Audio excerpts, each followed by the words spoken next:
À ce moment-là, quand cet enfant a des particularités, parce que j'ai compris que c'est le terme à utiliser, Oui. mais qu'on peut prendre pour un problème médical, la maman que vous êtes n'a pas de doute, Non. jamais. Je n'ai jamais eu aucun doute sur son intelligence, que je considérais emmurée. Je voyais qu'il était intelligent, malgré des scènes terribles de colère, de se frapper la tête par terre, de hurler n'importe où, de mettre 1 heure pour descendre un escalier, 1 heure pour le monter, 1 heure pour monter dans la voiture. Ça veut dire quoi? Ça veut dire qu'il ne veut pas? Il veut pas, il se rétracte. Vous avez un souvenir de cette scène de l'escalier? Ah oui, je m'en souviens très bien. Oui. Alors qu'est-ce qui se passe dans la tête de cet enfant? Mais je suis effrayé déjà de sortir de mon environnement sécurisant. Je suis effrayé de sortir dans un monde qui, du coup, je ne le comprends pas. Du coup, je le prends pour quelque chose de aussi. Vous vous rappelez de ce que vous ne comprenez pas à ce moment-là? Ce que je comprenais pas les fonctionnements sociaux, ou même quand on est au supermarché. Ah oui, c'était. Qu'est-ce que vous ne comprenez pas au supermarché, par exemple? Au supermarché, par exemple, je ne voulais pas que la caissière prenne ce qu'on avait acheté parce que c'était à moi. Et que j'avais pas envie. Donc, du coup, maman était obligée d'acheter en double toutes les choses. Et pour discrètement donner à la caissière, alors que il le passait 2 fois pendant que l'autre. Donc là, vous avez une maman créative qui Oui. va trouver une solution pour s'adapter à la situation. Moi, j'ai toujours décidé d'entrer dans son monde et pas le contraire. Et à l'époque, c'était très mal vu.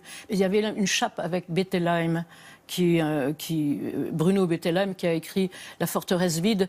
Toute la psychiatrie et les soins étaient basés là-dessus. Et ça nous disait quoi à l'époque? Les ça personnes disait autistes étaient vides, étaient une forteresse vide et que les mères étaient coupables, forcément coupables. On les accusait d'être Le coupables, problème autistique, c'était induit par la mère, forcément. Comment vous l'avez vécu, vous, quand vous sentez Moi, ça? je m'en fichais. Ce qui comptait pour moi, c'était... moi, je ne veux pas qu'on me tresse une espèce de couronne de laurier, la gentille maman qui s'est tellement dévouée pour son enfant. Ok, je l'ai fait. Moi, j'étais une mère absolument farouche, c'est-à-dire vraiment impitoyable avec lui et avec moi. C'est-à-dire? Éducation, refaire la même chose. Il marche comme ça, avec les bras comme ça, on refait le truc. Et puis je suis entrée dans son monde et il comprenait, je crois, que je le comprenais. C'est-à-dire que j'étais capable de passer des heures sous le radiateur ou sous les tuyaux du lavabo à écouter avec lui l'eau qui s'écoulait parce qu'il aimait beaucoup écouter ce qui se passait dans les tuyaux. Qu'est-ce que vous compreniez de lui puisque vous rentriez dans son monde? Que si je savais jouer avec lui, être de son côté, eh bien, je savais qu'on allait gagner quelque chose.